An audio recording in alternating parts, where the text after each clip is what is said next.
40 years ago, car makers could sell you something much smaller. The original Mini, for example, or the bubble car.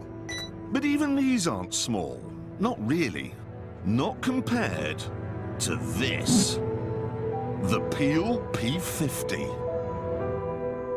That is 54 inches long and 41 inches wide. It is listed in the Guinness Book of Records as the smallest production car ever.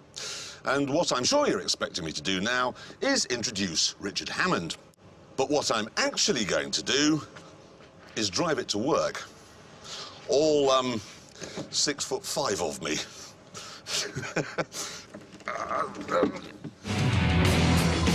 Built on the Isle of Man in the early 60s, the P50 was said to be almost cheaper than walking. Cost £198 and did 100 miles to the gallon. It sounds perfect then, for the roads of today. I've got down here by my right knee, in the cabin, making an awful lot of noise and generating quite a bit of heat, is the 49cc engine from a moped. Top speed rather depends on how big you are and actually how much you had for breakfast. But realistically, even the skinniest, shortest chap with the whitest of teeth will struggle to get past 35. The Peel then is not only a handy way of getting to work, but it's also pretty practical when you get there.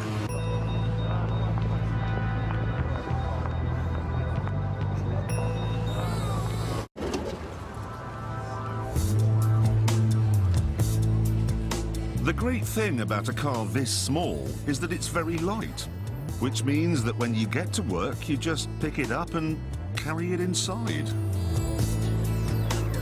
Morning. In the TopGear office, the team were keen to know more about the P50. I give you the future, young men and women. Peel P50. I think it's 4.5 horsepower. I've never seen the TopGear team so enthusiastic about any car. Lads, I put a Koenigsegg down in the car park. Oh, right. Got a new Ferrari down there. Not interested. This. Even John Humphreys dropped by for a look. Who's got the car? Fantastic.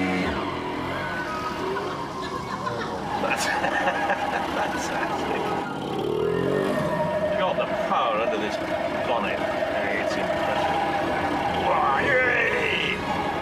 Whoa! Oh, Clarkson, when you met your man here, mate.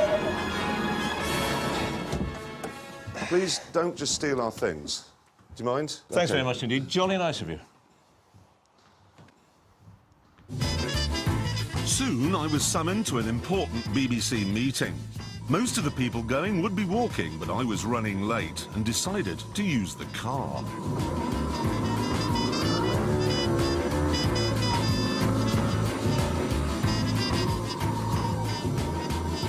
Doors closing.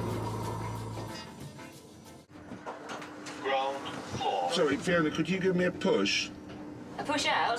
Please, because it's got no reverse gear, so... Oh.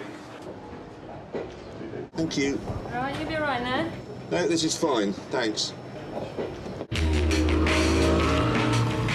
After a short drive, I arrived at BBC Television Centre. Unfortunately, though, this is the most complicated building in the world.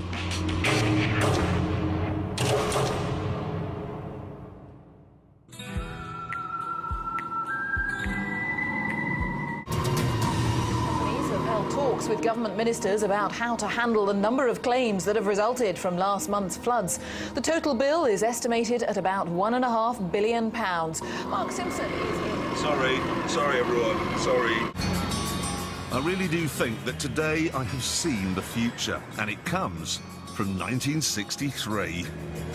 This Peel P50 really is absolutely brilliant. If it had a reverse gear, I would describe it as the absolute ultimate, really, of personal mobility. That's Dermot Moynihan. Oi! It is Moynihan!